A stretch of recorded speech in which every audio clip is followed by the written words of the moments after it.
नमस्कार साथियों, आशा करता हूँ सभी खुश होंगे, स्वस्थ होंगे और मस्त होंगे। ग्लोबल न्यूज़ एनालिसिस जीएनए में आप सभी का स्वागत है। साथियों, आज जीएनए में चर्चा के लिए एक ऐसी अंतर्राष्ट्रीय खबर लेके आया हूँ जो अपने आप में बहुत ही महत्वपूर्ण और बहुत ही इंटरेस्टिंग है।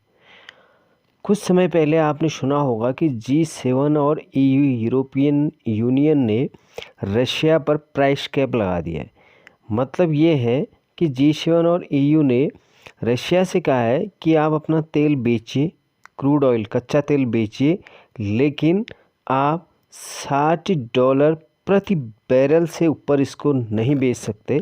रशिया के ऊपर प्राइस कैप लगने से अंतर्राष्ट्रीय परिदृश्य की स्थिति को समझने के लिए आपका ध्यान स्क्रीन पर एक तस्वीर पर ले जा रहा हूँ। इस फोटो या तस्वीर में आप देख रहे हैं कि समुद्र में कई पानी के जहाज़ रुके हुए हैं, अर्थात समुद्र में जाम लग गया है। जी हाँ, बिल्कुल सही समझ रहे हैं। ये जो तस्वीर है ये ब्लैक सी की है और ये सारे वो जहाज़ रुके हुए हैं जो कजाकिस्तान या रूस से क्रूड ऑयल कच्चा तेल यूरोपियन कंट्रीज़ को ले जाते हैं। एक्चुअली तुर्की ने इन सारे जहाज़ों को जाने से रोक दिया है। इसके पीछे क्या कारण है, सारा मामला जानने के लिए सेशन में बने रहिए। लाइक, शेयर और सब्सक्राइब जरूर कीजिए। बेल आइकॉन ब्लैक कलर की घंटी जरूर दबाइए ताकि राष्ट्रीय और अंतर्राष्ट्रीय मुद्दों से संबंधित ऐसी सारी जानकारियां आपके पास पहुंचती रहे। और सबसे मज़े की बात इसमें ये भी है कि इन सब जहाज़ों में एक जहाज़ भारत का भी फंसा हुआ है। पूरा मामला समझने से पहले वर्ल्ड मैप में वो रूट समझ लेते हैं जिस रूट से कजाकिस्तान या रूस से जो तेल जाता है वह यूरोपीय कंट्रीज तक पहुंचता है। आप मैप में कजाकिस्तान देख रहे हैं और रूस भी देख रहे हैं और आपको ब्लैक सी भी दिखाई दे रहा है।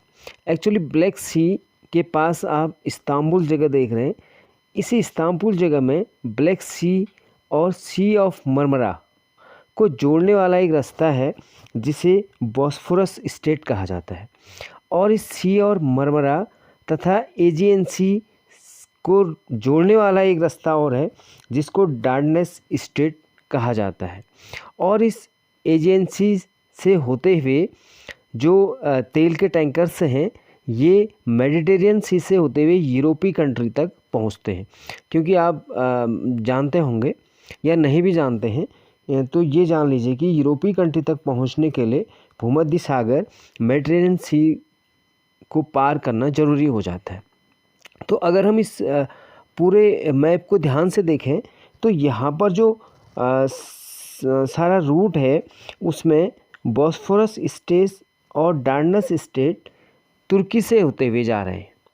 अर्थात कहने का मतलब है कि इन सारे जहाज़ों को यूरोपीय कंट्री तक पहुंचने के लिए तुर्की से जाना ज़रूरी है। अब आपको बताएं कि होता क्या है, कभी कभी जहाज़ जब आपस में एक दूसरे टकरा जाते हैं या तेज़ हवाएं चलती हैं या कोई जहाज़ डूबने लगता है तो ये सारा क्रूड ऑयल पानी के ऊपर तैरने लग जाता है। और ये क्रूड ऑयल सामान्य पेट्रोल या डीजल जैसा नहीं होता, अन्यथा ये उड़ जाता। ये जो क्रूड ऑयल होता है ये समझ लें कि डामर जैसा होता है।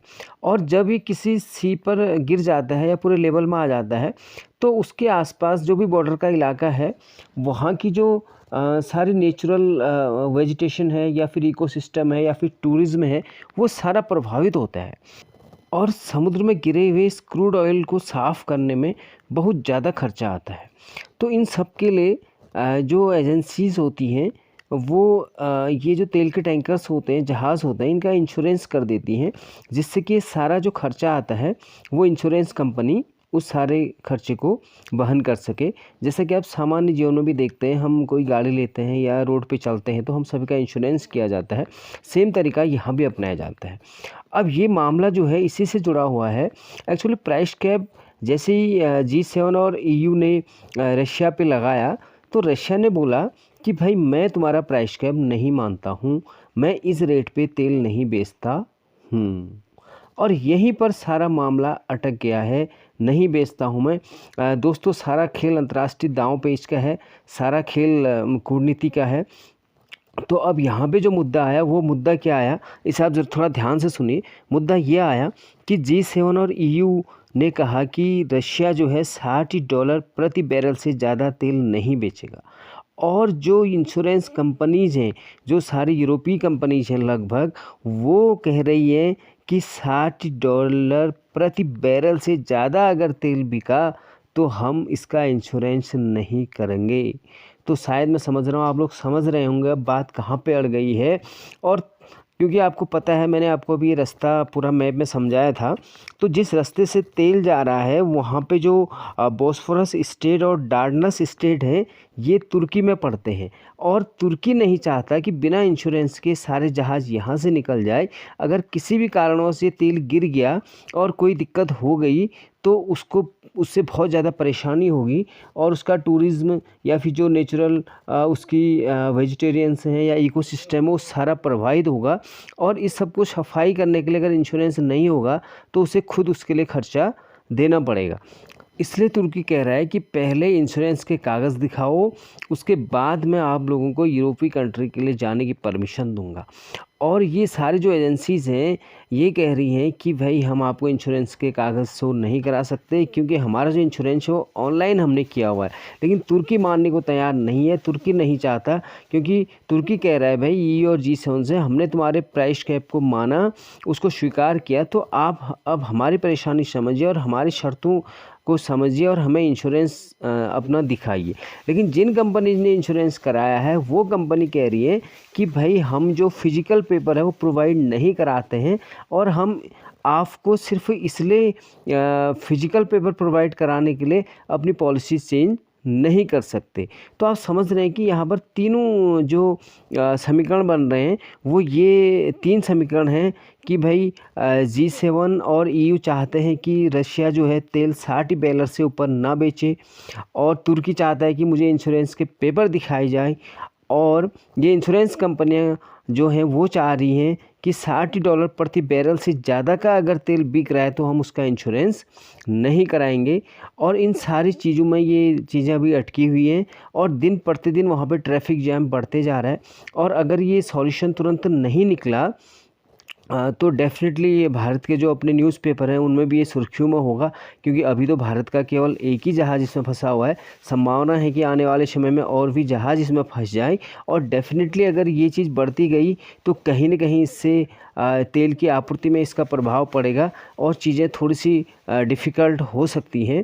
और हालांकि इसमें सबसे बड़ी बात ये भी सामने आ रही है कि जो यूरोपीय कंट्रीज़ कह रही हैं भाई ये जो तेल है ये वास्तव में रूस का नहीं कजाकिस्तान से आ रहा है। अब समझिए दोस्तों यहाँ पर थोड़ा सा, क्योंकि ये कह रहे हैं कि तेल कजाकिस्तान का है। अब मैंने आपको रूट मैप बताया था, अगर तेल कजाकिस्तान का भी है तो उसे यूरोपीय कंट्री तक जाने के लिए रूस के रास्ते ही जाना है। और यहाँ पर स्वाभाविक है एक कन्फ्यूजन क्रिएट होना कि तेल कजाकिस्तान का है या फिर रूस का है। तो साथ ही जो भी मामला है तुर्की इस बात पर अड़ा हुआ है कि मुझे इंश्योरेंस पेपर दिखा दीजिए और मैं तभी इन टैंकर्स को जाने के लिए अलाउ करूँगा। आशा करता हूँ आप सारी चीज़ें समझ गए होंगे। और सेशन आपको कैसा लगा कमेंट ज़रूर कीजिए। और इसके लिए और क्या रास्ता हो सकता है कि तेल को यूरोपीय कंट्री तक जाने का, आप इसमें अपने कमेंट भी कर सकते हैं। धन्यवाद। जय हिंद, जय भारत।